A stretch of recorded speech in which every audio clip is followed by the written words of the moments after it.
the crucial question that we need to deal with in the first instance when thinking about educational measurement is what's going to be the point of reference for any judgment we make about an individual student.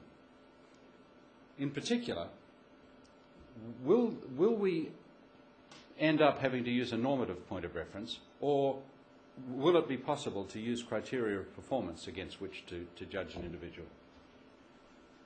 The origins of psychological measurement actually lie in the subdomain called psychophysics. I'm a psychologist, and I can remember studying psychophysics. It was a very interesting set of measurement tasks that we were involved with. The question was, what kind of scale could we develop of human judgments of anything for which we had another measure?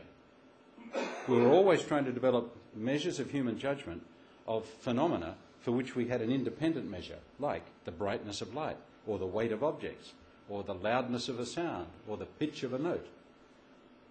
Now, you might ask why we want to have a scale of human judgments of these things when we actually have got independent measures of them. The reason was actually that the people who were investigating this were interested in the process of human judgment. They weren't interested in the scale itself. But they developed the methodology of scaling human performance in the process of addressing the question of how one could calibrate a scale of human judgment. But it always required an independent scale against which to calibrate it. Now, you didn't have to ask people to make judgments of the pitch of a note.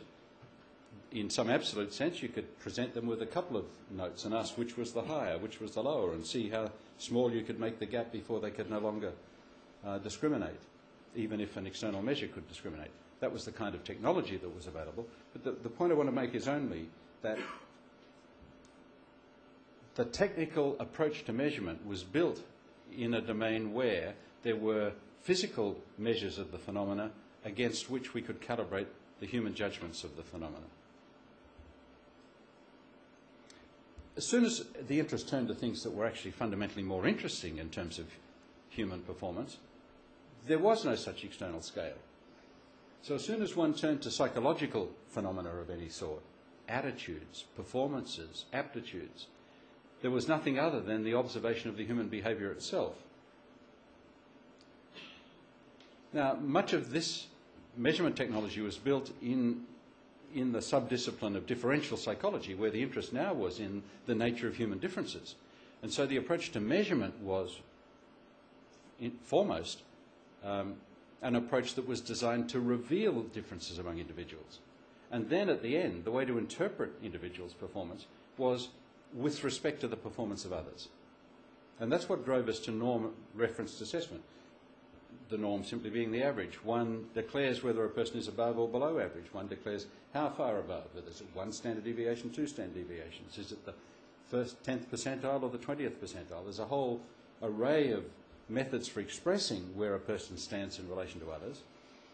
But for all of the important phenomena that were psychological or educational, the presumption was that the only way to make a judgment about an individual's position was in comparison with the positions of others. Now, of course, that's not exactly what the authors in the Lindquist Handbook were saying. They were saying educational measurement is about understanding the nature of learning, understanding what a person has learned in order to help with the development of further learning. But the technology of measurement was such that it provided only the performances of others as the basis for understanding the performance of an individual. So the crucial question is, if you want to look better in that kind of assessment, you better choose different company.